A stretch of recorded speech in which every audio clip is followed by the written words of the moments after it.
बड़ा लाड़ दुलार कहीं से मिलता हो, वो आपको एक उदाहरण दिया था ना मैंने, गन्ने का रस, मैं समझ लेना मशीन में पेरा जा रहा है तुमको, और जब तक तुम्हारा रस पूरी तरह निकल नहीं जाएगा तब तक तुमको मोड़ मोड़ के डाला जाएगा उसी में, और जब देखा जाएगा सब रस निकल गया, कूड़े के ढेर में फेंक दिया जाएगा तुमको। शाम को अग्नि को समर्पित, हो गई छुट्टी। यही नहीं होता है संसार में? यही नहीं होता है क्या?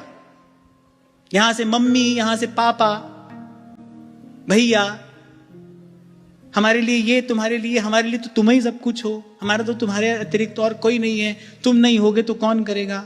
ऐसा व्यक्ति इसको सच मान बैठता है, इसको स्वीकार कर लेता है, हाँ भाई हम नहीं होंगे तो कौन करेगा। घिसता रहता है, पिटता रहता है, जैसे चक्की में पिसता है। तभी कबीर जी ने कहा, दो पाटन के बीच में साबत बचाना कोई, पिस जाता है। और जब रस बिल्कुल निकल गया, जब तुम किसी काम के नहीं हो, पड़े हो घर के कोने में, इंतजार करते सुबह से शाम तक कोई आएगा हमारे पास बैठेगा, दो बात हमसे करेगा, दुत्कार मिलती है, तिरस्कार मिलता है, बहुत संपन्न होगे तो कोई रख दिया जाएगा तुम्हारे लिए, तुम्हारे मुख में दवा की गोली डालने के लिए, और अंत में शाम को अग्नि के हवाले, बस छुट्टी हो गई। यही है। अब बात तो कड़वी लग रही होगी, कड़वी है पर कड़वी नहीं है।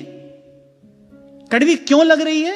एक ज्वर विशेष होता है, वो हो जाए तो मिश्री की डली कड़वी लगती है। संसार का विषय का ज्वर जिसको चढ़ा है उसको सच कड़वा लगता है। तभी संसार में ये बात सुनने को मिलती है, सच तो कड़वा ही होता है। कहां होता है भाई? सच तो सच होता है, ना कड़वा ना मीठा। जो कड़वे मीठे से मुक्त है वही तो सत्य है। सत्य ईश्वर है, ईश्वर द्वंद्व से मुक्त है, तो जो कड़वे मीठे से मुक्त है वही सत्य है। संसार कहता है सच बड़ा कड़वा होता है, सच बड़ा कड़वा होता है। कड़वा नहीं होता है भाई, कड़वा लगता है। क्यों? क्योंकि विषय का ज्वर चढ़ा है, रोग हुआ है, इसीलिए मिश्री की डली कड़वी लग रही है। जो कल्याण कराने वाली बात है, जो सच्चे सुख की ओर ले जाने वाला विचार है, कड़वा लगता है। तो सच्ची बात यही है।